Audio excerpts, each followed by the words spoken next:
Welcome back to the show. There's no telling where we'll go. So come and share a laugh on the Imp and Skizz podcast. All right, Skizz, so last week was the finale of Past Life. It's over. Another life series done and dusted. Yep.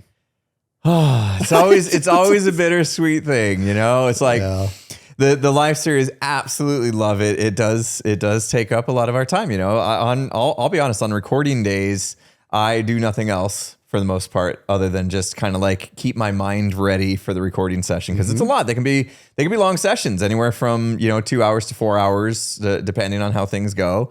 And we're on the whole time, you know. Time. So I don't like to do too much beforehand. I like to be in the right headspace for that. And then, of course, the editing process for these are quite hefty. You and I both, we edit our own. At least we did this season.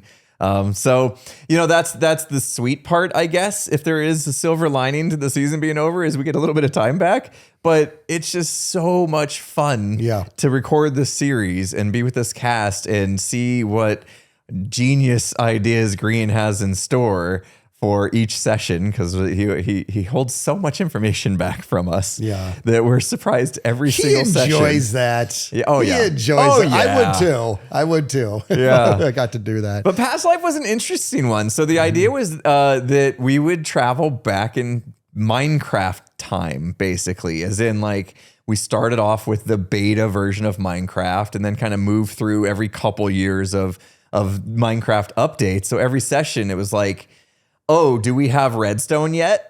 You know what I mean? Oh, do we have TNT minecarts yet? Like all the things that we're used to just having in the life series weren't necessarily there. Simple little things. Can we sprint yet? Oh my gosh. Like just little things. Like I forgot about that. Going back to the basics and taking damage from mobs was a different gig. Swords didn't have to recharge, so fights were very different. And there was you could spam fight. You could spam click when you were fighting. So it was fun because it kind of put everybody on a level playing field.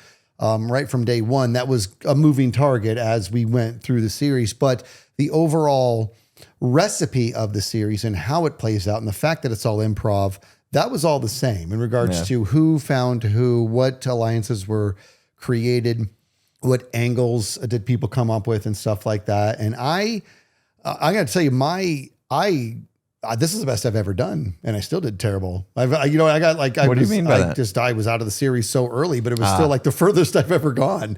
You know what I mean? And I attribute that to, once again, just... Well, you had Jimmy on your team, who's a beast. So. He was an absolute Himmy. Animal. Himmy. Because he was him. He was Himmy. He was him. Himmy. He was an animal this season. It was just amazing. I'm so proud of him for his, because, he's had some early outs and became a bit of a joke. Yeah. And we know Jimmy well enough to know he's actually pretty cracked at the game. And so he got a chance to finally show it this season. He did great.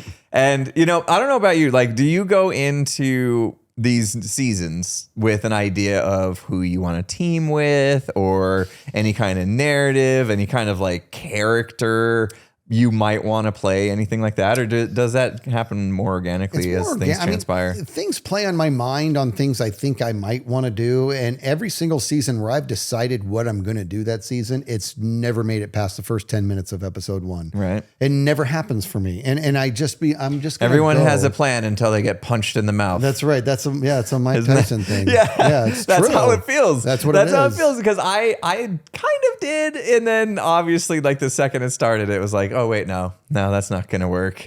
And somehow, stumbled into Tango, and then we're like, and then we realized like, oh, the only way to heal is by eating. So maybe we should focus on getting food. And next thing you know, I was like, oh, we'll just make bread and we'll make that a thing. Like, everyone's going to be needing food, because they realize that's how they regenerate in this early version of Minecraft.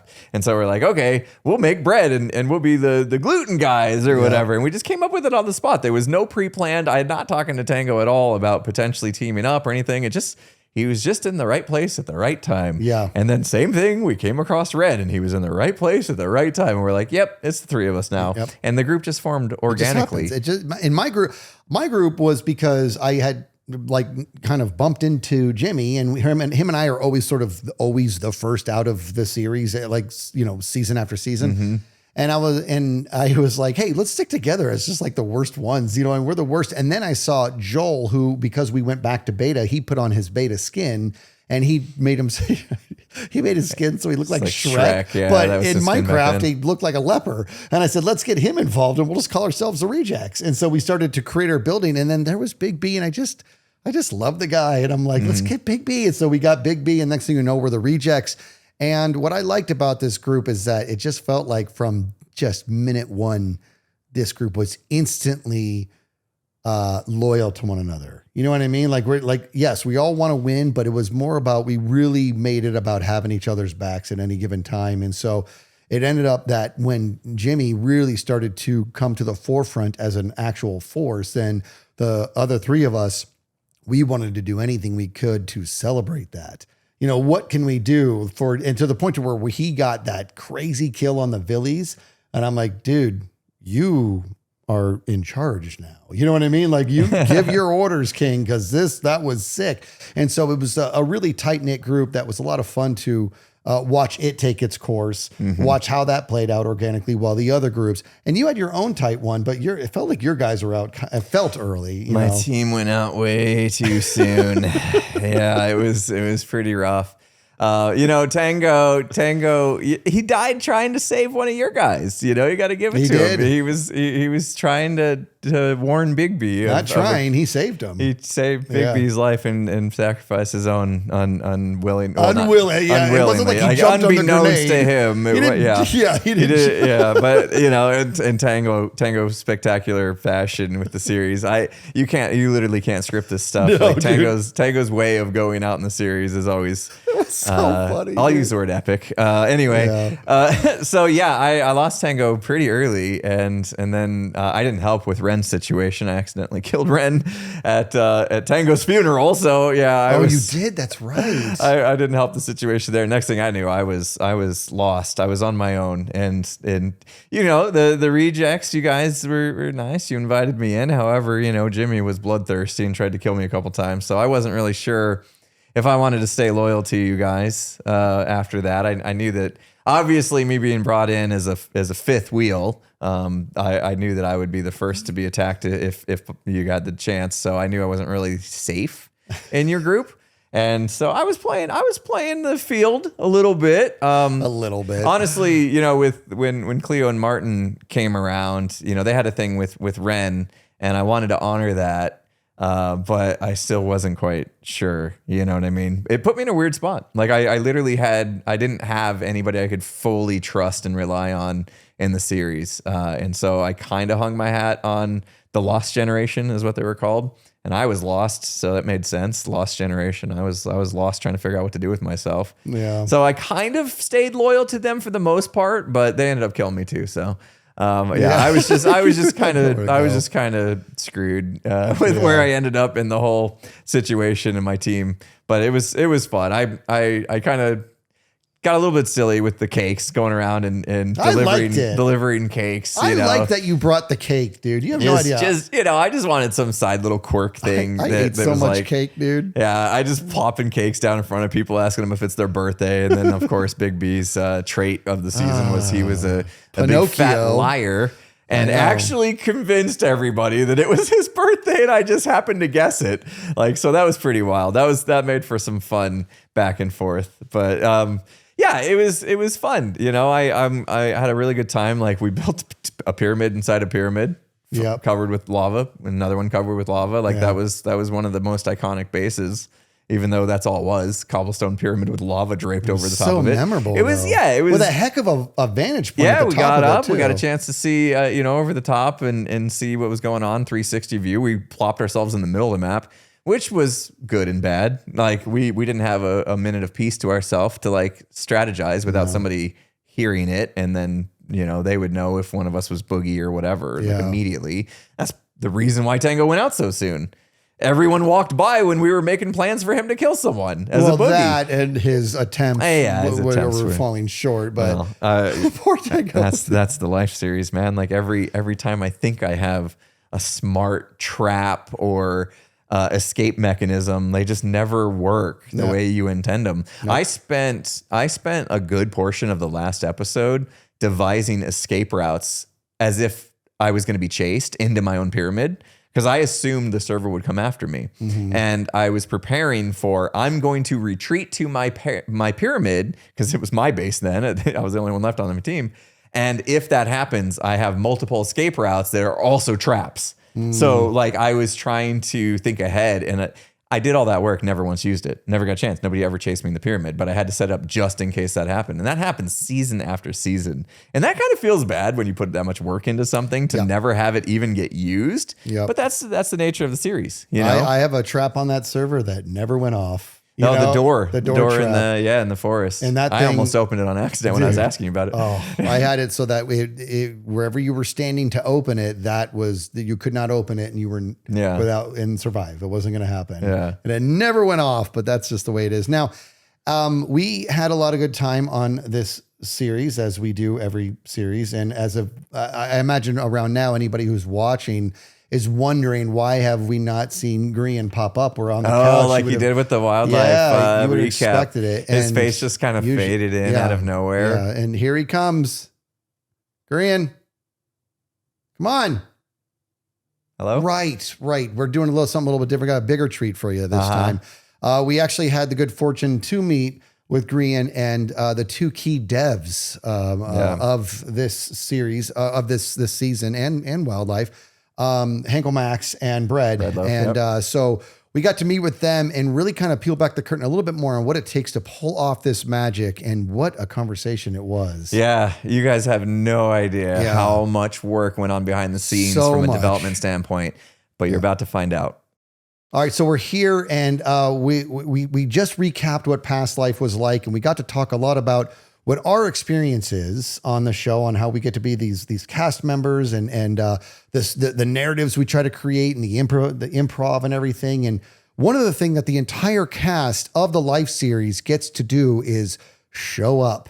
We show up and we play and we perform, and we never have to think twice about the mad genius that goes into creating this reality that we're in. And I think that since it's so seamless, there's a lot to talk about. I think it was Steve Jobs who said that when technology is perfect, it's indiscernible from magic. And that's how I feel about the Life series, right? And so here we have Grian, we have Bread, and we got Henkel, who are the two devs. We got the brainchild. All this is the brainchild of the mastermind Grian. We have Bread and we have Henkel on the show to talk to us about what it takes to pull off these realities. So, gentlemen, thank you so much for joining us for this podcast. Hey, thank you. Good to be back.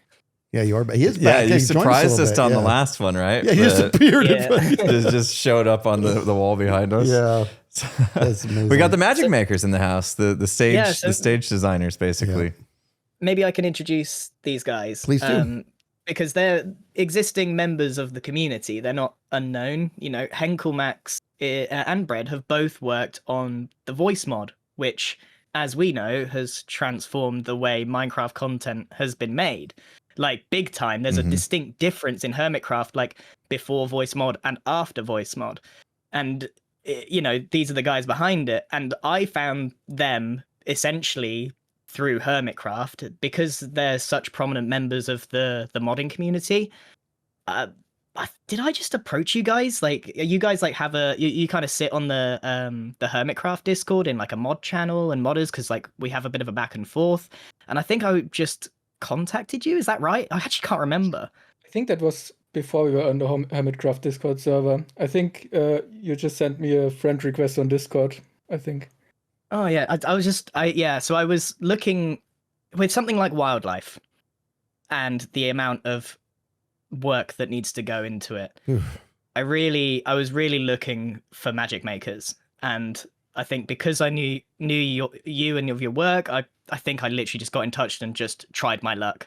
And yeah, I think it was like in the second season of the Live series. I don't know which one it was. You asked me about a feature for the voice chat mod. That was the whispering feature. I don't know if you actually ever used that, but we did. You asked me to implement we did. that, and then then forgot about it, I think. And 2 years later, you asked me again if there's a whisper feature, and I told you I already implemented it for you 4 years ago. Perfect. That sounds about right. Yeah. That sounds about right. I have really, really poor memory.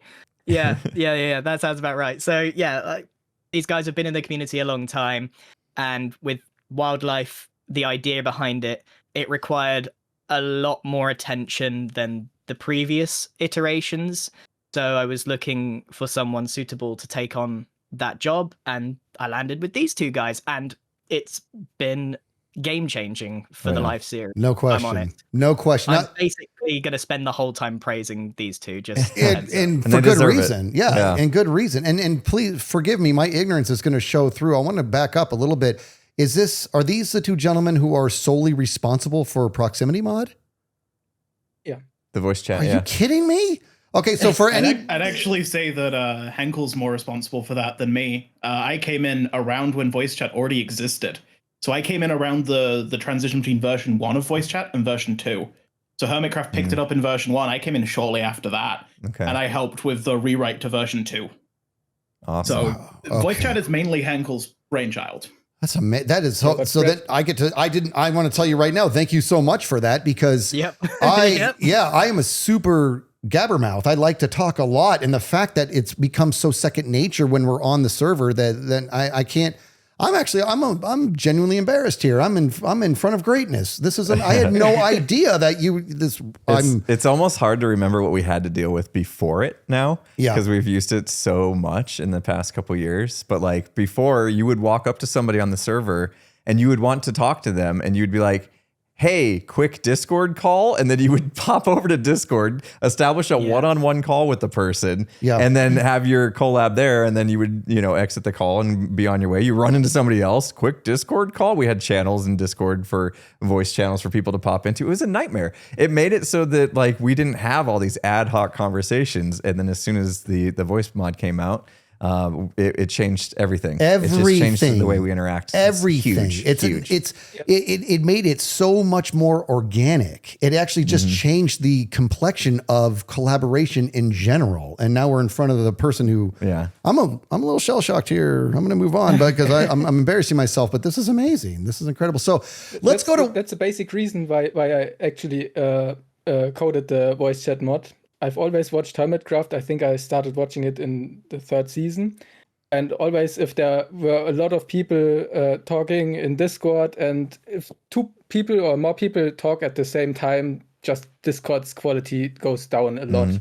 Like I can remember a scene from Hermitcraft when you expanded the world border in one direction. Everybody said something, and there was just like, you couldn't even hear Red anything line. because the quality was so bad.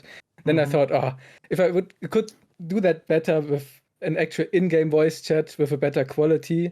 Then I coded that for myself and for use with my friends. And then like a year later or half a year later, Jevin actually contacted me about it. If I could port it to Fabric to be using it for Hermitcraft. Wow. So that's how I didn't know basically that. got to add that. Yeah. I didn't know that either, that Jevin had That's his hand in there. fascinating. Yeah. That is incredible. Yeah. So I want to talk a Voice little chat bit. wouldn't really. No, Oh, go ahead. sorry. Brad. No, Brad, please go ahead. Voice chat wouldn't really exist in the state it is now, especially with the add-on infrastructure like Audio Player that's heavily used along Hermitcraft. It mainly exists because of Hermitcraft. Oh, That's awesome. A lot of features Well, are like a basically lot of because of the- Hermitcraft.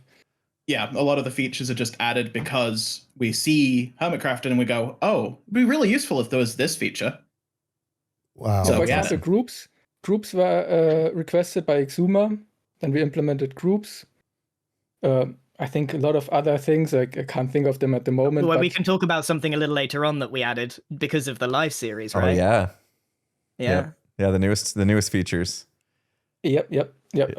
Just wanted to talk about that already, but if you want to do it later, yeah. Let's get to it in a little bit. I want to dive a little bit into the individuals of Henkel and Brad, because I'm not a developer, but I did enough to graduate college. I know enough about it to I was able to identify early on that I was never going to be any sort of programming connoisseur. It wasn't my thing. I enjoyed it very much, and I found myself in great admiration for people who were good at it. And then I was able to identify people who were great at it. And then there's you guys. And I want to hear a little bit from each of you in regards to when in your life did you start to realize that this was a skill set that you were not only going to be able to lean into, but that you were going to be making one heck of a mark on the world. Because that's how I feel about it. You guys have done things that is creating an environment for people to use to entertain millions. No matter how you slice it, you're affecting millions of people. So take me a little bit through your journey. Henkel, let's start with you. A little bit through your journey in realizing that this was something that you wanted to do. Yeah, I basically started developing Java in 2012 in school. I learned that in school. And then later I bought a book about Android programming that's also done in Java, same as Minecraft. Did that for a little bit. Then I started playing Minecraft, learning Java at the same time. And then like I was playing on a server and thinking, okay, I would like to have that feature. Let me look into Minecraft modding, if it's easy or not. And then I went into it, like added some food items, so really simple stuff. And then from there on, I basically developed more and more mods that basically supplemented what I wanted to have on my Minecraft experience. Then I got to know about CurseForge, started publishing mods there, and people actually started using my mods. And yeah, that's basically how it was going. That's great. That's amazing. Brad, let's hear it. You know, I don't know if I'd ever really made the connection of really how many people this stuff affected. But I mean, my journey basically was just, I started learning programming when I was like 7 or 8, I think I was. And then I just kept learning random different things and doing things that interested me until eventually I met people, and then through those connections met more people, and eventually ended up working like on some Minecraft mods and helping out with that stuff. And I just sort of got here by luck. I don't have a really in-depth story there. No, I'm not buying the luck story. And guys, correct me if I'm wrong, but like everyone I've met who's really into coding and stuff has typically been or had an interest in it outside of school, because at least in the UK, schools aren't particularly good at fostering coding in general or that kind of tech, just because the teachers aren't equipped. You know, when did they go to school? Did they learn how to code? How good are they at coding? Can they pass that knowledge on? I think there's a big gap in that. So most people that I know that have gone into coding and development have had to develop those skills outside of school. Would you agree with that? I mean, sorry. No, you go first. Okay, yeah, I basically was always interested in computers and stuff, but I actually started learning coding in school. That basically gave the spark of it all, and then I started learning it on my own. Basically, it just gave the initial interest in programming, and then it started from there. I basically didn't learn much about coding in school, but it was like the initiator, let's say it like this. I thought I had the opposite experience of the only programming classes I ended up taking in school really killed my motivation to develop anything and to program, because they were so rigid in how they taught it that they wouldn't show that you could just be flexible with it, really. They wouldn't show anything neat you could do. They're just like, here you go, you can write an application that solves a math problem. It's like, that's not interesting. That's not interesting at all. I get that. Yeah, like I went to school for coding as well, and I kind of remember that being the case. It was like there wasn't a lot of like room for artistic ability to be added to development cycles. Yeah, it was more like it was curriculum. Right. And if not to mention, just the world of development was evolving so fast. It was kind of an unrealistic expectation to think that Scholastics could keep up with training something that was moving faster, that it was outpacing Scholastics, right? Yeah. All right, let's dive in. Give us the tea. Brad, Henkel, what's it like working with Green? Because when I look at wildlife, that is literally what you guys have done. And Green, I want to give credit where it's due. I understand the genius of these two, but all of this came from your mind, and wildlife was exactly that. It was wild. It was so dynamic. It was so interesting. It was so fresh. In fact, when we had Green on before, he said it was like every single week was Christmas. He had mentioned that, right? Every week was Christmas in regards to how we were going to be able to react to the new thing. Well, Grian had to think up the new things, which in the mind of an artist, it's not easy to do that, but you guys had to make it a reality. So who wants to take the mic and tell me what that relationship was like from the beginning? Just like we rehearsed, boys. You rehearsed? Yeah, I think it's really great working with Grian. He always has really great ideas, and the thing that not a lot of people have is like having great ideas and great ideas that work in videos, because that's actually something different in my opinion. So making actually fun for people playing it is something completely different than having the people that watch the people playing it have fun. So I think that's a really good talent that not everybody has, and it's really great working with him. I mean, messaging him is sometimes a little bit harder because he only reads the last message you sent him. So if there's anything before it basically did never exist. We can These guys confirm can relate that. to that. Yeah, we can confirm that is the case with everyone, not just you guys. It's part of his charm, honestly. Yeah. So we need to just be careful that we don't write multiple messages addressing something with him. So there's actually another aspect you didn't cover too much there, and that is it's slightly hectic at some points. Oh yes. Mm-hmm. Let's go to the start of Wildlife. I mean, what was it? The week before the first recording session, you get a DM off Grian. Was it the week before or 2 weeks? I think it was 1 week. 1 or 2 weeks. Yeah. Yeah, 1 or 2 weeks. You get a DM from Grian, and then I get an excited DM from you, and you say, I know what the next life series is. This was a week. And I'm like... So I obviously replied to Henkel, I'm in if you need extra hands. And then a couple hours later, I think it was, I get added to a group chat, and the whole idea is explained. And wow, it's insane, and we need the snails in 3 weeks' time. Yikes. Now there's a whole other story around that, but it's not always like that, but it can be like that at points. Like sometimes there will be a last minute change. There always will be. And it's a little bit hectic to get that done. In my defense, ideas strike me when they strike me. And then I'm like, I need to make this happen. How do I make this happen? And I mean, scheduling, planning and timing, they're not always my strongest suit. Sometimes they are, but they're not in the case of Wildlife. I think a lot of people thought months and months of prep had gone into it. Actually, we were chasing our tails week in, week out to get each bit made for the next one. I think I said that in the last podcast. We were actively developing it as the series was going on. But obviously, very easy for me because I just say, hey guys, have you ever thought about a snail, right? Hear me out. Just listen. It went a little something like this. I was like, guys, what if we just did the snail thing? And then I'm just, I'm kind of, the way I phrase it, I'm like, I'm just kind of poking Henkel and Brett. I'm like, do you think this could work? Is this physically possible? And then if it's not, I'll back off straight away. Like, it's not worth the stress. But this one time with the snails, particularly with the snails, they were like, yeah, we can make that work. And I just went, what?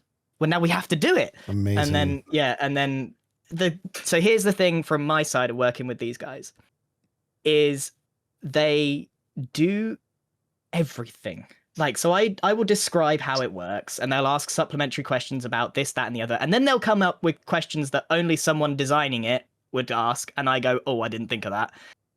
And I give them all the answers. Then they go away. And the next thing I know, it's done.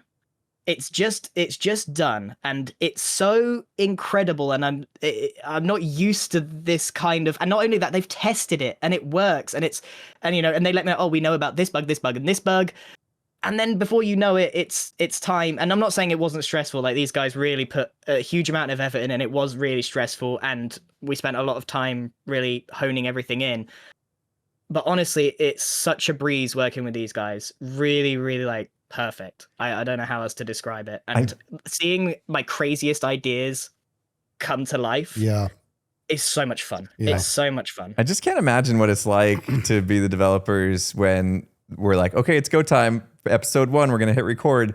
and you guys are probably just sitting there watching like server console logs to see if something's breaking, actively breaking while we're recording. Are you guys just sweating bullets the whole time, or what's that like?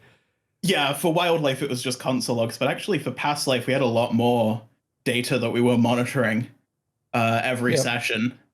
We'll probably go into that a little bit more later, but we had full graphs for server performance, and we were just like, if this gets too close, we're gonna have to do something at the break to fix it. It never did, but like, there was a couple of moments where I had a DM like, "There's a game breaking thing that we need to restart for," and it's like, we just did it at the break, and somehow it all worked. Wow. But it's worth mentioning something about Past Life in general, because the fun fact about this one was it's actually quite an old idea. I mentioned it several months before we started development.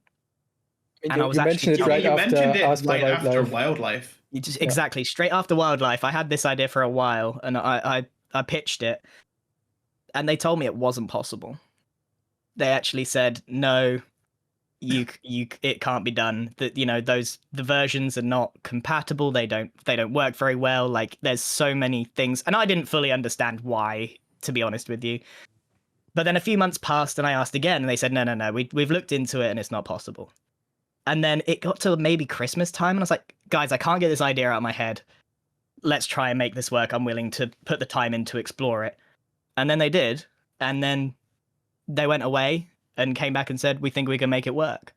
So it was really me kind of pushing it to breaking point on, hey, is this really not possible?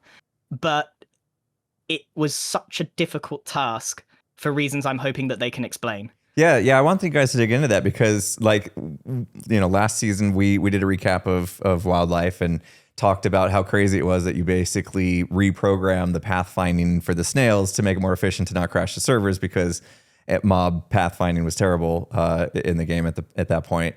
And you think have a fun about story about that if you we'll get into that. But what I'm getting at is, like, I bet you a lot of people will look at this from the surface level and be like, that must have been 10 times harder than what you had to do for Past Life. And I'm kind of hearing otherwise, right? Like, if you guys came out and said, I don't think this is doable, the development work that must have been done to make Past Life a thing must have been a huge challenge, because back then, like, the beta version of Minecraft wasn't made for people to actually like go in and change code and even look at the code, really. So how did you guys manage to pull that off? So and I want them to do that, but just for anybody who's listening, who this is a little bit foreign, what we're talking about is the series of Past Life. Is they took it from the beta version of Minecraft, and then every episode was an update, a newer version, all the way until current day. And I'm not, like I said, I'm not a developer, but that is really like apples and oranges playing with bananas and brick mortar. Like, it's everything. It's like so different as from an understanding. And for these developers who have already proven that they can seemingly do the impossible, to say, no, it can't be done, and then to find a way to do it, I just can't get my mind wrapped around that. The words, to put it in perspective, the snails, they're very visual. They're like quite tangible. You can see them. You saw like in the credits how they worked and how clever they were. And when I pitched the idea, they described it to me in words that I could understand, and they said, this is harder than Wildlife. It's hard. It's going to take more time than the snails. And I was like, what? So maybe I can hand it over, and they can explain why it was such a mammoth task. Please do. Yeah, generally, the time we used for Past Life and Wildlife was basically exactly the same from the hours we took, basically. So that in general, but for Past Life, it was basically re-implementing the same things in all different Minecraft versions, or like in 8 different versions. But in older versions, a lot of stuff wasn't available, so we need to code that from scratch. And with each newer version, a lot of things became available, and we didn't need to implement them. So it got easier from version to version, but the oldest version needed a lot of work. It got easier, sort of. A lot of the time we'd switch to, for example, take the Boogeyman. That uses Minecraft's title system, which is a way to display large point font directly in front of the screen, right? Well, that didn't exist. So we added it. Wow. And then after we added it, it suddenly existed in the next version, right? It exists in, I think it was 194. Maybe that's not exactly right, but it existed in a version. So we start switching to it, and it's broken. Doesn't work right. Does not work the same as it does in the modern versions. So now we're just modding back in newer functionality into the game. So like, while it made the programming a little bit easier being in the modern versions, we ended up with the game breaking in unexpected ways. And we've not even got onto how the world transfers worked yet. Oh, yes. Oh my gosh. I mean, what you're saying is like each individual version, each session required its own individual rewrite and implementation of everything we would normally have because it just varied so much from session to session. And my memory is pretty foggy, but we got into when we were testing some of the earlier versions, and I was like, why can't I do this? And it was as simple as it didn't exist. The tab list didn't exist. There was stuff with the chat. Half the chat was like didn't work properly, or like you couldn't scroll up. There was no commands. There was even very simple things. The game was very, very basic at the time. So modding it to the standards of today was a mammoth challenge, and it was made difficult because they didn't have the tool set we have today. There was no fabric. There's no fabric back there. I mean, technically, we were using fabric. Okay. We were using fabric. This is where I don't know what I'm saying. we took modern modding tooling and applied it to the old versions. Like backported it? There are, basically. Wow. There are several other projects that do this because fabric is designed to be very flexible. You can essentially take Minecraft out of fabric and slot another game in. That's doable. You can do that. It's designed for it. But there are several projects that do this, but none of them worked for us. We tested all of them. Jeez. At least we thought at the time, but turns out there was another one that would have saved some time, but oh well. Yep. We tested all of them, and none of them worked properly. All of them had major issues, or they didn't cover the versions we needed. So we just decided to make our own. People did mod the game back then, and they did that using something called MCP, which was a very old modding system. So we took parts of that system, integrated it with modern fabric, glued them together, and then we had a working modding tool on every version. Wow. So how did you bring the world that would exist in one episode into the next world? How did you bring our structures over? How did you? I just my brain is just turning to spaghetti trying to figure out how you even pull this stuff off. Walk me through the process. There was a very, very popular tool back in the day called MC Edit, which allowed you to do lots of editing outside. It's like a program that kind of ran outside of Minecraft, and you could essentially world edit and save schematics and move things over. And because I wanted, and this is brilliant from my perspective, I want to be surprised. I don't want to know what the next version looks like. I don't want to know all those elements so that I can be on the same playing field as everyone else. So I think Bread and Henkel here were the ones shifting everything over. The footage that you saw in my credit scene at the end of my finale was Bread and Henkel recording it, using various methods to take stuff, our structures, and we kind of just agreed a set of parameters. We told the life guys, hey, if you've hidden a chest, you need to let Bread know, otherwise it's not coming with you. And lo and behold, that Scar didn't. Several people didn't. Several people didn't. But it was MC Edit, and these guys really took a lot of time each week to move everything forward. But unlike Wildlife, we weren't chasing our tail with code, which was nice. Oh, I see. Except for one. Yeah. Except for one thing. The Secret Society. Oh. That was a late addition. There's I don't know whether to divulge this because it's really it's really a peek behind the curtain. And right, so okay, I'll yes. I was gonna encourage it, but I didn't want to put you on the spot. But please do. Well, it means dropping these two in it a little bit. It means dropping these two in it. And it's honestly, it's totally fine. It's genuinely fine. I love how everything played out. When we started development, I said to these two, I think there should be 3 lives, just like Third Life. The Past Life was supposed to be as close to Third Life, Last Life as possible. It's the same gimmick, but with a different setting. It very much has its roots in the first 2 series. And I said, I think it should be 3 or 4 lives. It was just my gut feeling. And then these two, who had done a whole lot of testing in the beta versions, were dying over and over and over. And there was a huge worry that people would be out in episodes 1 and 2. A very real possibility. So it was suggested that I think 6. And I was like, I'm not sure about this. But ultimately, I went with these 2 guys because I trust that they're testing. And it just didn't work out that way. And that's nobody's fault. Is, you know, I tested beta 2 and I died in the first 30 minutes as well. Like, it happened naturally. And I was like, okay, so what these guys are saying has merit. But I couldn't shake this feeling that my gut was like 3 or 4. 3 or 4 lives is probably where we're at. But it didn't work out that way. We ended up at 6. And as we know, the first few episodes in those beta versions, basically no one died. There was very few deaths in the first 2 episodes where all 3 of us were expecting lots of natural deaths because of beta. And it just didn't happen.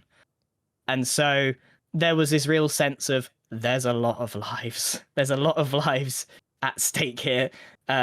So I said, I think, was it 3rd week or something? I said, guys, what about this? An extra idea to knock off a couple more lives. And then that's when the Secret Society sort of was born. It's just it's like Boogeyman it's a group project, Boogeyman. Yeah, Boogeyman was first. Boogeyman was added in the 2nd session, so that was not a late addition, but a late in terms of development, because we'd already finished the base scaffold of the Life series for every other version. I just want to iterate on this a little bit. So the testing that we did that said maybe 6 lives, I was a really strong advocate for this. Turns out I was wrong. Oh well. The problem that would happen consistently in beta 1.2 and 1.7 would be spiders would glitch inside of the very top layer of terrain. So if you walked anywhere at night, even if it didn't look like there was any mobs there, you'd just die because a spider killed you from inside the ground. Oh, wow. This did not happen to anyone in the series, as far as I know. It turned out mob spawning in this version, didn't scale properly with players because the world was so small. So there was less mobs, and the bug that killed me every time I tested within 15 minutes guaranteed just didn't happen. And I think you guys got a real taste of what it's like working on the live series from that, because we have we can make 10 traps and 9 of them won't work. It's the same thing. You can't really plan, you can't predict, which is why it totally doesn't matter. We just adapt. Like we had 6 lives. It turns out it didn't matter in the long run. It turns out that it was actually, I think there was one session in particular. Was it release? It was like when it changed to release and they changed the combat system. Suddenly the game was spewing mobs and no one could get. Yes. There was one session. 1.9, I think. 1.9. There you go. That was it. No, was it 1.9? I don't know what version it this was. as well. It was like session 4, I think. It was somewhere in the middle. That was session 4 was 1.4.7, which is what I thought would be the least deadly. But that was the one that the game suddenly decided to start spewing out mobs properly, and everyone was having a really rough time all of a sudden. That's the kind of, that's what we expected in the beta versions, this overwhelming mobs that you can't run away from. Yeah. And it surprised me that came later. Yeah. No, I remember the end of my episode is just 5 minutes of me running and screaming because I'm just trying to get home. Every corner I turn, there's a new witch, there's a new Enderman. Yeah. I'm just like, I can't get a moment's peace here. There's so many mobs. Yeah. So we felt that. Grian, do you ever have an idea that you yourself end up dismissing because you yourself talked yourself off a ledge in regards to there's no way this is possible and you didn't even bring it up to the guys? Yeah, there's been a couple of ideas that are just so far-fetched that it's not happening. And I'm not even going to say it because you'll just get people like, oh, you should make it happen or this and that. No. Yeah. Yeah, there's very rarely, normally I like to sound it out to the people working with it, because what I really thrive on is saying an idea to the people who work in it. So I might say something to Bread and Henkel, and they might throw something back that then sparks the next stage. And before you know it, it starts developing in my mind. Having someone who knows the technical talk and can just say, oh yeah, we can do it this way, this way, this way, and I'm like, oh, that works, and it all starts coming together. But unless I vocalize that development, the pieces don't fall into place. So I really like sounding out ideas to these guys, even if they might not work. Okay, gotcha. So, and I've always wondered this: do Henkel and Bread, how do you guys work together when it comes to doing something like this? Do you each have your own strengths and weaknesses, and you yin yang off of each other? And walk me through that. Basically, yeah. So basically, Bread. Yeah, sorry. Oh, sorry, you go. Okay, yeah. Bread is basically the infrastructure person, like hosting and also world transfer is mostly Bread. Yeah, that's basically their strength. And I'm mostly doing coding. Bread does also coding, but I do the bigger part, I think, in coding, and Bread does more like infrastructure and stuff around that. And a lot of testing as well. Yeah, testing, yeah. We tend to split it up because also Henkel tends to have more free time than me. So Henkel ends up programming the vast majority of the things. I pick up overflow tasks from him when he's swamped with other stuff.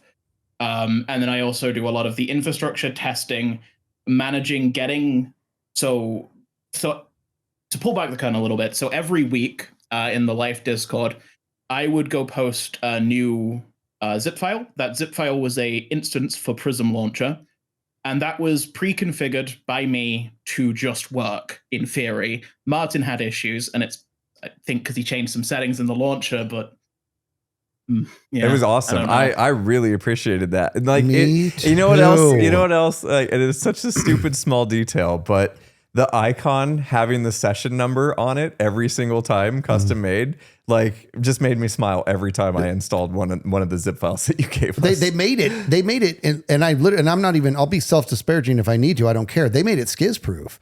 They were like Skizz, here's a file, drag it into that box, and it'll do everything else you need. And it was just so even defaulted like some of our options that they knew we would normally turn off if we were creating a new Minecraft instance from scratch. We would go in and change this and that. Like you guys knew ahead of time that that's something that we probably do in standard practice, and you would like default the settings for us. Like it was insane. Amazing. It was awesome. So thank you guys so much for the work on that. Yeah, it's awesome. So a lot of like creating that instance and doing the infrastructure to make sure the server worked, and that was mostly my role.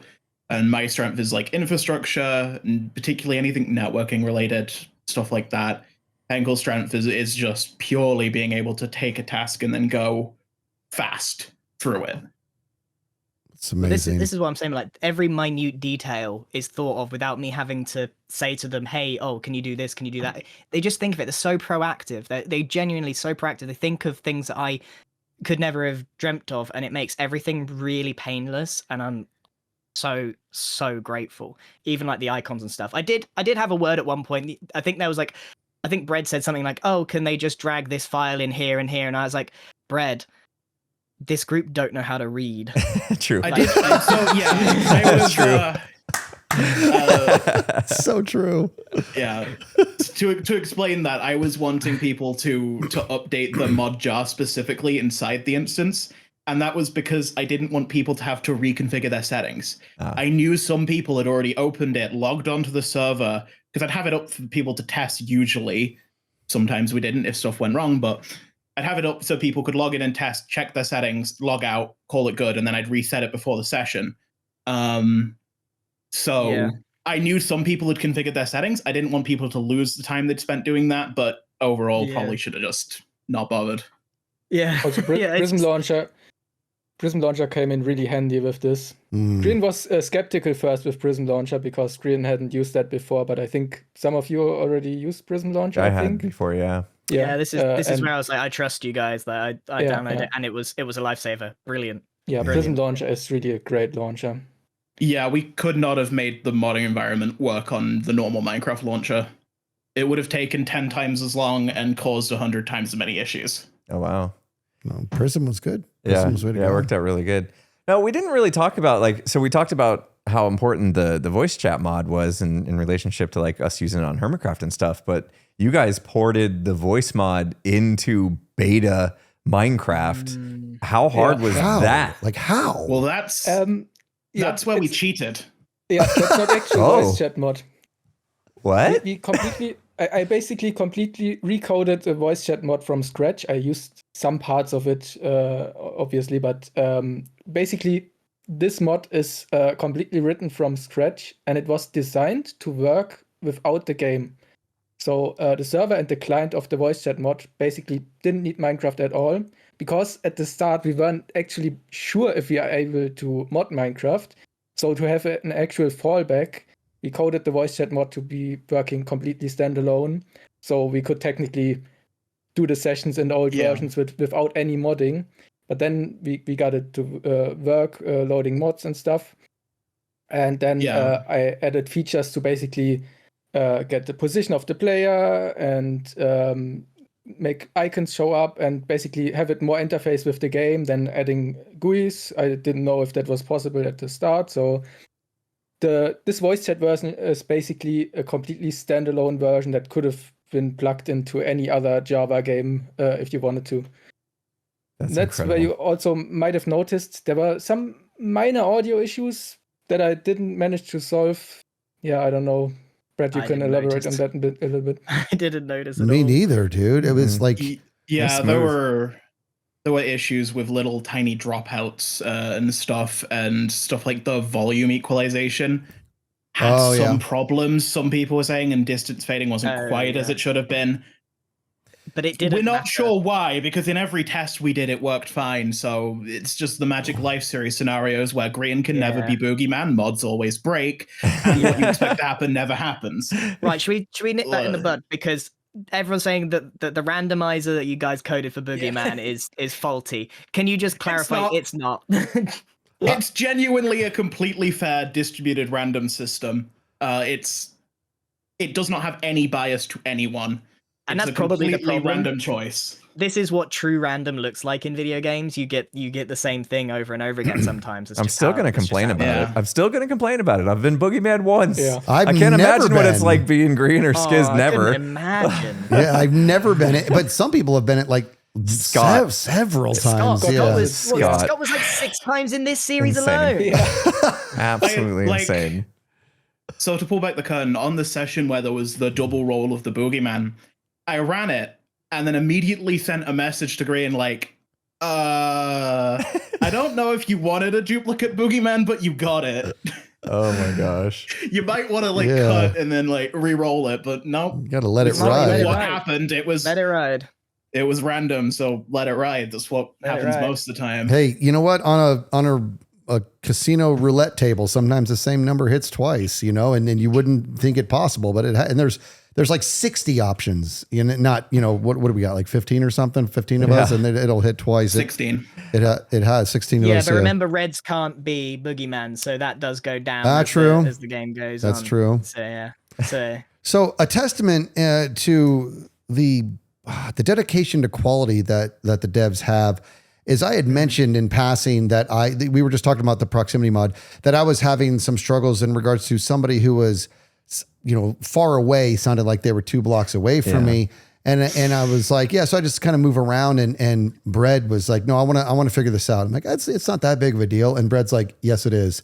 Because that was his dedication to his craft in regards to, no, we are going to get this figured out. And I think that speaks volumes in regards to the quality that the Life series has, right? So you have Green, who's, I don't want to blow up your head, Green, but you have one of the greatest minds I've ever met in my entire life. And I'm being completely honest here. It's true. And then you got these 2 devs that they don't want to just get the job done. They want to be best in class, and they're constantly monitoring it. So we have, for all intents and purposes, we have the dream team here. And I'm going to be very selfish here. I hope nothing changes. I hope there's more Life series in the future, and I hope the team stays the same, because we have just pure magic here. And I'm hoping that it continues. I'm not going to say anything, beyond that, but it's just been such a remarkable experience. And I I want to say to Green, I've thanked you, to the moon and back, but I haven't really gotten a proper chance to talk to Henkel and Brett. And I mean this from the bottom of my heart. I thank you so much for the incredible work that you have put into this, because you have legitimately enriched my life. This life series chapter of my life is one of my favorites of all my years. And I'm an old man, and this is one of my favorite chapters of all time. And you guys are critically responsible for that. So I'm genuinely taking this opportunity to thank you for the work, because it's been just such a delight. It has been. It's been absolutely incredible. And to think back, like season 1 was an experimental thing, right? Green's idea. Yeah. He's like, this is an experiment. I don't know if it's going to work. This could bomb. We could record this and just decide not to release it. It could be that bad, or it could go the other way. And here we are. How many seasons now? 9? I mean, depends on what you count. 7? Yeah, 7. If you count like the April Fools, the and joke stuff. ones, yeah. Yeah, I mean, we're far into this. We're deep into this now. So obviously, it was successful, and you can see the whole traffic Twitter community and all the communities that have been built around the series. And you see merch out in the wild. Like just to see how big it's become must absolutely blow your mind. But and it just seems to keep getting better and better as we get resources like Brett and Henkel to come in the mix and help us create this magical stage that the rest of us get to just walk onto and perform and not even have to think about all the craziness that you guys are dealing with behind the scenes with, Green's formation of ideas to the implementation that you guys have to do to code in beta Minecraft. And then even then you guys are doing above and beyond stuff. Like, you guys found out that we stand in a circle before the first recordings to balance out our audio levels, and decided I could actually just dynamically fix that for you guys in the middle of the season. You guys were working on that. Like, that was just mind blowing. And we're so grateful for all the work that you guys have put into everything. Yeah. I've said it to you guys privately as well, but I'll say it here as well. Thank you. I don't want to... there are other people in the team. Obviously, Brett and Henkel are new and the new shiny toys, but they have, there's been developers before. Our guy Danny, he did the series before. Brett and Henkel did an amazing job. The scope just got a bit big. That is all that happened. There's nothing terrible at all. And then Brace works on the data pack side. That was big in Secret Life and Wildlife. And Brace had to integrate his work as well with Brett and Henk during that season. And he did a phenomenal job on that. And then we've also got Julia, who did kind of outside of that, the artwork for the merch and stuff, which is important because it helps support all the lifers and pays for development and all that kind of stuff. So there is a wider team that I need to thank as well. But Brett and Henkel also thank you. And I said in private after Wildlife, I think I sent a message like, please don't leave. Can we work? Can we work again? Can we work together again? God, you know what? Green, you actually, I can't believe I'm just now thinking of this. If there's another season, obviously I hope there is, but there's no guarantees. But if there is, I'm putting credits at the end of every single episode for everybody who's involved. Green raises a good point. Obviously, Henkel and Brett are the geniuses that they are, and everything I said, I genuinely mean, obviously, and how grateful I am. But yes, there's more pieces to the pie here. There's more people that have been responsible for making this the reality it is. I'm putting, not just in the definition, I'm putting credits up on the screen like a movie. I do. If you look at the end of the whole end of the series, that's when I do like my credits, and I actually asked these guys ahead of time, can you film the world transfer so I could show people at the end? And then that's when I did my credit scene with some of the behind the scenes episode video stuff. I also forgot to mention another Danny who did like the snail models, and then even our friend Ollie who did the music and the voice. There's a lot of people.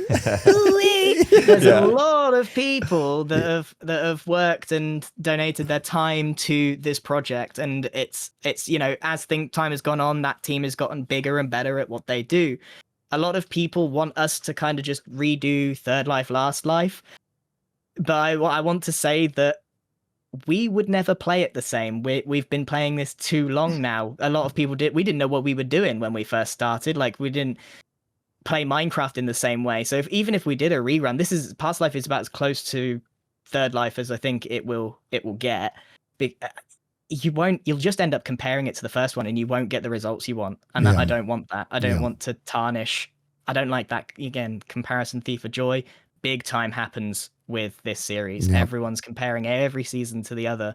And so my job is to try and make a season that you can't compare because it's apples and oranges. Yeah. And it keeps stands, it fresh. It stands on its own. Yeah. One last question for each of the devs is, do you have a thing that's been created that you've done in the series that is quite literally what you want to hang your hat on? What are you most proud of that you've made a reality? Because for somebody like me, a layman on the outside, my brain thinks the snails is like the cream of the crop in regards to, does it get any better than that?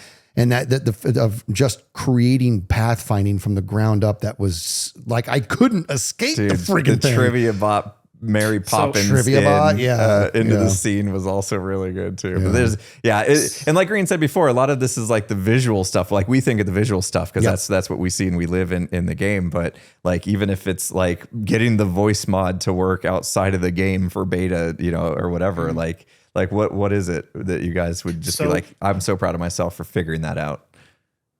So I sort of have two answers for this. So the snails, definitely one of them. I did a lot of work on the pathfinding and optimizing that.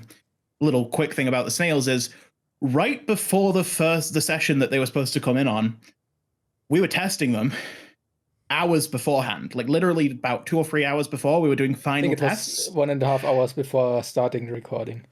Yeah. We spawned 20 snails to make sure that the server was going to perform, and it crashed. Oh. Stressful. We got to 15 snails. The server tick time was 25 seconds a tick. Ooh. And it crashed before we even got to 18 snails. So this was obviously unusable. Panic mode. And we're searching through for the next hour, and then we come across something, and it's just a simple typo. In part of the code, there was a typo. Instead of typing walk, we wrote fly, or I think it was instead of writing fly, we wrote walk. And so it was attempting to walk through air instead of flying through it. So it was completely insanely slow. But anyway, fix that. Everything went fine. But I think what really takes the cake, actually, is the world upgrade as a whole. Because there were problems that happened, and those problems were fixed a lot. So I don't know if you'll remember this, but it was either to session 147, session 4 or session 5, 1.4.7 or 1.9.4. I sent a message in the live Discord on the day of recording saying, hey, we're having problems with the world upgrade. All entities have been lost. All chest content's been lost. We've recovered some of them. We need you all to log in and check your base. I remember. Yep. So the weekend before is when I actually got to work on the world upgrade for that one. I got through the whole process and found out, wait, there's no entities. There's no tile entities. Everything's broken. So, of course, the very next day, recording day, I just start over again in different tooling, and that recovers most of it.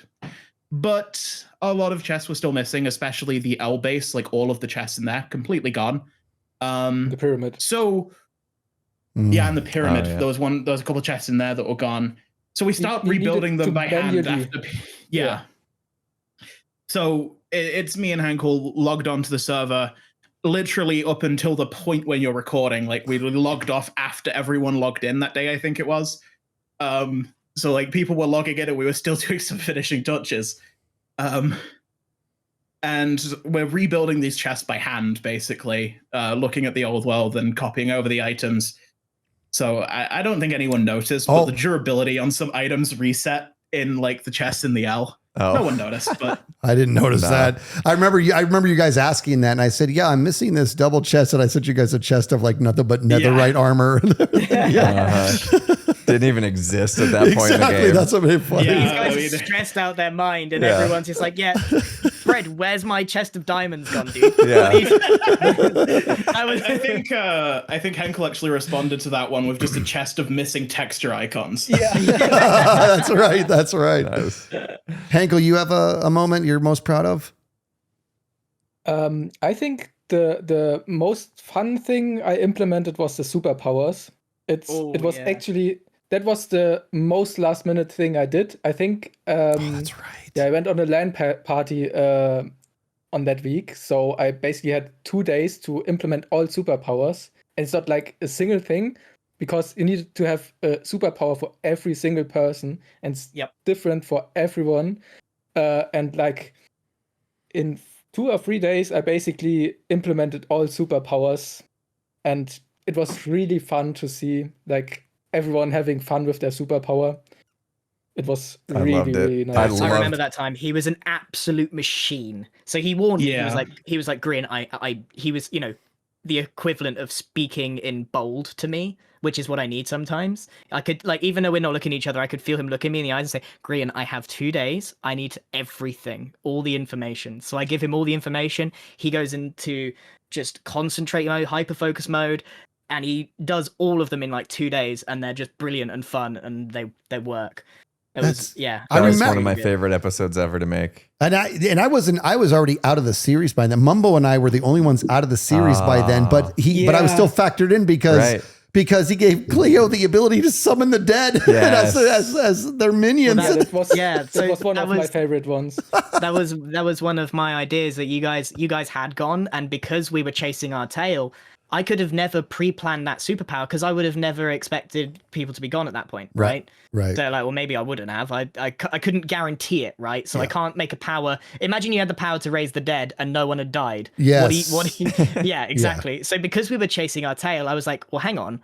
I can give these guys an episode and create a cool superpower. And by the way, it was quite difficult to come up with enough superpowers. That's why some of them weren't as cool as the others. But like, yeah, it was fun coming up with all those superpowers at that time.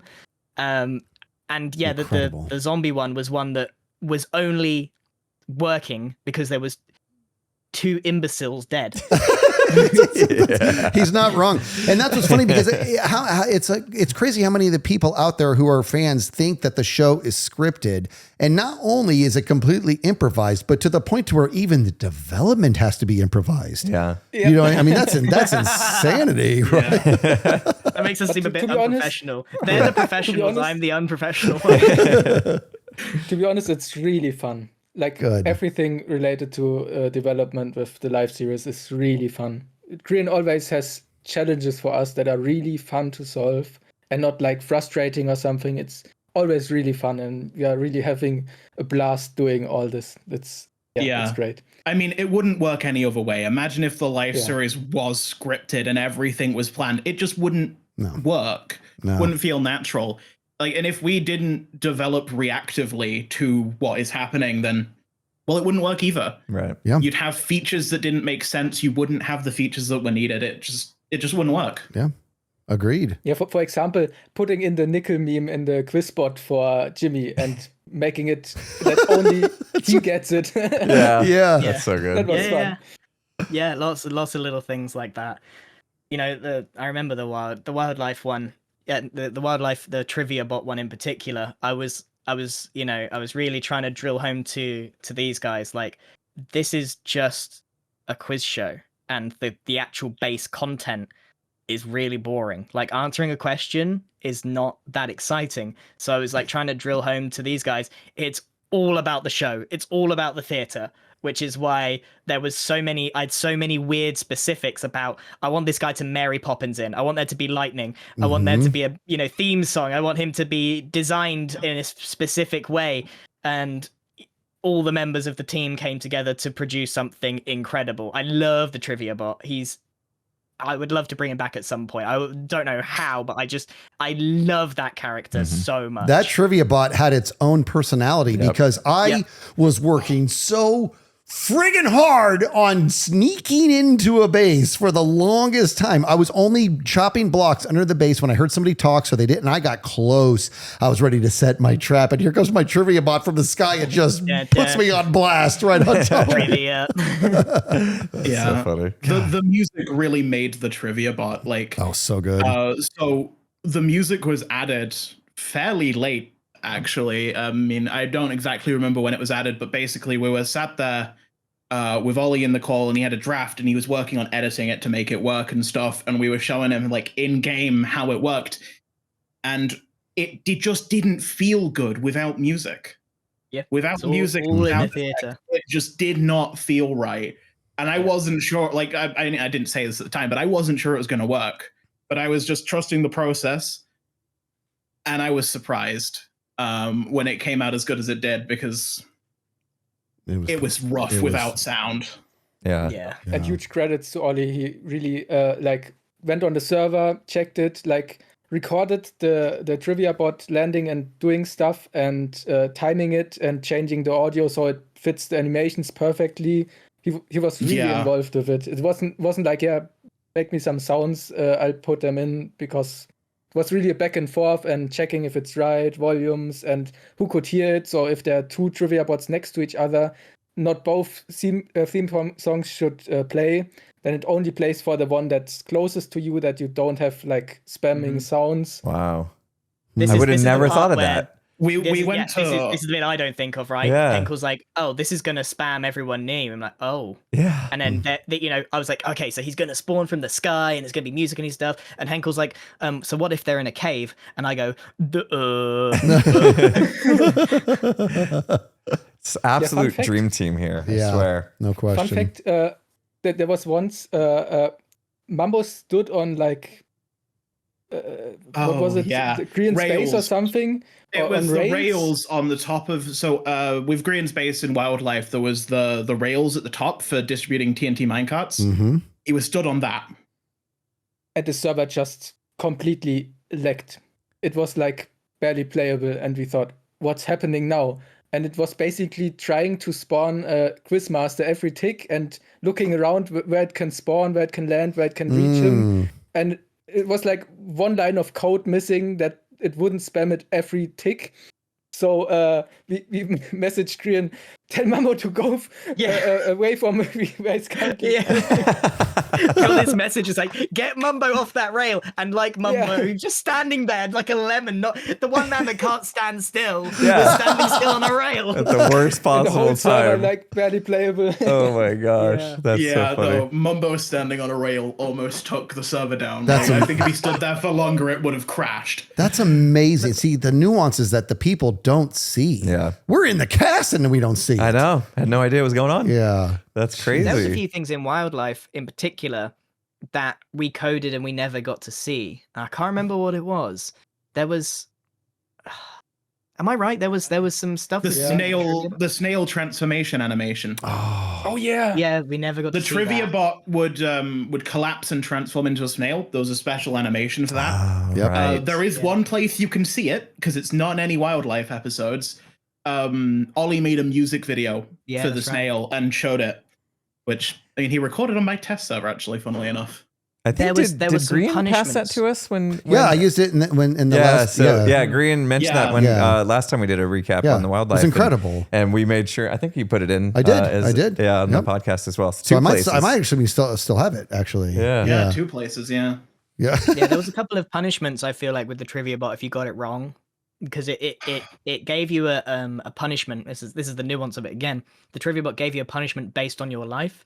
So if you had a red one, I think the punishment wasn't so bad in case it killed you, because that would suck if that's how you went out. And then if it was green, it gave you a really bad punishment or something. I can't remember. Or it was also based on the difficulty of the question or something like that. Yeah. And there was just Yeah. some punishments we never saw, and they were some Yeah, of the best 'cause- ones. One of the ones I wish we saw more of, I think it only happened once, was like Ravager Rain, where it just sort of rained Ravages on you. Oh my gosh. That only I think happened. it was Creeper. There was Creeper be Rain, but there's honest- also a Ravager one where it dropped a Ravager on you from the sky. Or maybe it was just one Ravager rather than multiple. Jeez. That only happened once, and it was to, I forgot the group, but I think it was Martin and Ren's base. There was a group up there with a trivia bot, and like everyone jumped off and died because the Ravagers just spawned there. I think the funniest punishment was like the garbled voice. At the end, Oh, when that Krian was- blew up. I don't know who it was. I think. Was Yeah. it That was a pain. When people first got that, when they got that for the first time, they obviously from their point of view they're just speaking, and then everyone's like, I don't understand what you're saying. Yeah, And that we was hear so Yeah. funny. Oh yeah. Yeah, and then I think me and Tango got it at the same time, so then we acted like we Yeah. could understand each other, but we were literally just beeping. Yeah. And people were like, "Wait a minute!" And so people really thought that we could somehow understand each other through the beeping, and we sold it. It was great. Yeah, so many fantastic ideas. Stuff like that is also only possible because we are developing voice chat and are able to like develop add-ons for it that basically allow for that stuff. That's also pretty fun. Oh, gotcha. So much fun. You know, Yeah, I when you wouldn't have did thought of that, when you did that bit of thinking you could hear each other, I was like, wait, why didn't we make it do that? Oh yeah. Like, that's possible. That's easy. That would have It's been like so 5 good. lines of code. Yeah. I don't want to take credit where credit's not due because did you suggest that? I feel like I wouldn't have come up with that. I can't. I think I think that was I don't remember who suggested it. It was a suggestion, but then the actual like particular way it was garbled, like I think we just wanted to mess with the pitch a bit, but that didn't sound good. So I was coming up with the other options right. to like you suggested modifying the pitch, yes, but that we was couldn't it. make that sound proper. It was really bad. It sounded horrible because the way voice chat works under the hood is every 20 milliseconds is a separate piece of audio. And so trying to stitch that together and then pitch shift it without delay was a nightmare because we didn't want to add 100 milliseconds of voice delay. That would suck. Mm. And that was the only way to make it sound good. So we came up with alternate effects. And I think I sent a video with like 6 or 7 different effects, and that's the one we landed on. Yeah. It's Yeah. perfect. I remember I was like, I just wanted like a higher pitch, like it's a squeaky, like kind of have people with a squeaky voice, and then you guys obviously it didn't work out, and they were like, agree and but look at this one. I went, yes, that one. Yeah. So good. Was it a joke at first? Yeah, it was a joke. I think Oh, it was. really? I remember Was it. And it? then- What a happy accident. yeah, I think it Yeah. was a genuine, like, look what we can do joke, and I was like, I want that in the series. Yeah. That's Yeah. hilarious. Ship it. It was so good. It Nice. made And for I such think great there's a moments. testament to what's going on behind the scenes. Yep. Like, because everyone's having a lot of fun doing this stuff. Like if they weren't having fun coding that stuff, they wouldn't have coded the funny boop boop boop boop boop boop boop. Yeah. Like, and then it just like it works and it happens, and that's how we land Yeah. on this thing. So like it's born of having a good time. It is. And What there's go ahead. what I'm kind of sad with that people didn't figure out with the robot effect is that the pitch of your voice carried through. So people tried to like convey emotion, but it didn't work very well. But if you just pitch down your voice, like if you went ooh, then that would carry across. The pitch I would think carry. I did. I feel like I So did. a couple people did this, but like it wasn't a wide thing, and I feel like Yeah, I it could didn't have realize. led some interesting moments in trying to communicate through just pitch. Yeah. I didn't realize it. No, I didn't That's either. awesome. I do remember Green. I guess do because remember people you can't trying hear to themselves. Green trying to work that out with Mumbo because Mumbo turned into that voice and because it was me, Green, and Mumbo together, and Green's like, Skizz, Mumbo's a robot, and then you were trying to get him to communicate with you through it, and I wasn't picking up on emotion, but I think you were. Yeah, so good, so good. Well, obviously, it's been a fun, 9, 7, whatever seasons, and I would love to do more, but obviously nothing planned just yet that we can announce or anything. But this, like I said, this is like an absolute dream team. When we first started doing the series, we felt like we had the dreams team cast, Yeah. and we still feel that way today. And now we've added more and more pieces like Brett and Henkel and Danny and Julia and everyone that has helped. And it's just, this continues to be just a dream project. Yeah, it's amazing. It's amazing, and I can't say it enough how grateful I am to be a part of it and the genius I get to be in front of. And then also at the end of the day, thank you for giving us your time and coming onto the podcast. This has been a real delight, and we the cast, we see more than what the audience does, but we still see but a fraction of what it takes to pull this off. So this was really enlightening. Yeah. And then I see a fraction of that Yeah. as well, because I don't I don't see what those guys are doing because I am stupid and I don't understand half the stuff they do. I kind of just put the request in and they go away and make it. So like, yeah, I might see more than you, but I see less than them when it comes to the development side. Yeah, it's amazing. Yeah. So Like, good. we also don't see the whole picture until we see the videos. Like watching the console, like when the Octa kill happened, we thought, what was happening now? And we were like questioning ourselves, what did they do? what went wrong? In reality, it was like what went right because they set that up perfect. Yeah. I have like perhaps like a good screenshot of that because we had a graph for deaths. And like boogeymen remaining and also secret society members and stuff like that. We were graphing that so we could tell what was going on. So I have a graph and it just shows deaths and suddenly just great big spike. You could map that right onto a heart rate graph at that point. We were like, did something go wrong? That's amazing. That's hilarious. Nope. It was an epic moment and one that's not going to be forgotten anytime soon for sure. That was amazing. Let me my little piece on that. The Octa kill.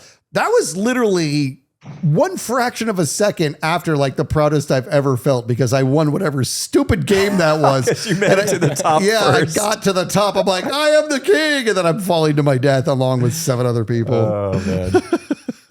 Only in this series where you get a moment like that just happens. Yeah, so good. That's how it works. So guys, thanks so much for joining us, and hopefully there will be another one. We can't guarantee anything, but They're trying to get us. Stay strong, boys. They're trying to get us. We're gonna keep hounding you, but hopefully there is. But even if there isn't, and I know it sounds cliche, I refuse to be sad it's over and just glad it happened. Yeah. Obviously, I want more, obviously, but if for whatever reason it doesn't, I have no regrets. I'm just glad it happened because this has been amazing. So thank you guys. Yeah, thanks. Thanks for having us. Yeah. Yeah, thank you. Yeah, thanks for My having pleasure. us. Yeah. All right. Have a good rest of your Till day, next guys. time. Bye, guys. Bye. That was a fun conversation. Yeah. We literally could have gone on for days with those guys, and I'm sure they have way more secrets that didn't get revealed there. But like, just hats off to them. I know we gave them the accolades just now, but again, like, I was serious. I said this was like a dream team, and it really was. Yeah. Like from top to bottom. You know what I mean? From the ideation with Grian to the casting to everyone that helped work on the series, it has just been just a phenomenal series, and I hope we continue doing it. I know it's been many seasons now, but I feel like every season has its. I don't want to say every season gets better because there's that Grian talked about comparison, but every season is just so fun and such a unique experience, not only for us but for the viewers. So I just hope we get more chances. Me too. And it was the minds on these people is just unbelievable. And there was a moment in there where Grian reminded us that there's so many people involved in making this a reality. And when we were done recording, credit being where it's due is very critical to Grian and to me and to everybody. But Grian's kind of a special breed on that. He hates the idea of anybody being left out. And it's important to note that he wanted to get it across as well, like all the amazing minds that came up with the questions. Oh yeah, for the trivia bot. Yeah, right. Yeah. There's so many moving parts for this. Yeah, and there was like a whole. It's hard to go through it. I think that like the artist community, or at least there's a community that were like super ingrained in the live series that were able to come up with like the most unique, crazy questions for the trivia bot. The name of shout out Skizz's dog was on there. Yeah, I mean, this shout is out amazing. to everyone who submitted questions and made it to the trivia bot. So thanks for that. There's just a ton of people that helped out to make the series what it is, and the viewers, you guys are obviously very, very critical as well, because if you guys weren't expressing how much you love the series and watching it, we probably wouldn't continue making it season after season. So, hats off to you guys, and thank you so much for all the support you've given during the life series, all the way from, Third Life to now. It's just been an absolute incredible ride for us. It really has. That was and fun. the ride is going to take another pause. This is going to be, we're wrapping up season 2 of the podcast, and we're going to take, we kind of an undisclosed. Not sure yet. We're not sure. I think it's one of those things, like once we take a few weeks and kind of feel, fill it out. We kind of feel like when it's time to come back. And we've already got some great ideas to kick off season 3. I felt like when we took the break between season 1 and season 2, we came back and we had a lot of really great, fresh ideas. And we have it all again stacking up for starting off season 3. So I'm excited for the break. Just it gives us a chance to kind of hang out and chill a little bit. We got a lot going on. We're going to be going to TwitchCon in October. I'm actually going on a vacation. I am traveling. I'm actually going to be going to the East Coast in less than 2 weeks from now. Yeah, so it just made sense for us to take a break, so we're not super stressing about getting podcasts to fill in all those gaps of time that we're actually going to be away. So, and we can mentally recharge and physically recharge and all of that. And this is it. This is the finale of season 2 of the Imp and Skizz podcast. And we'll be back. Yeah, in due time. Hopefully not too long. Yeah. So we'll see you upon our return. Thanks for watching, everybody. See you later.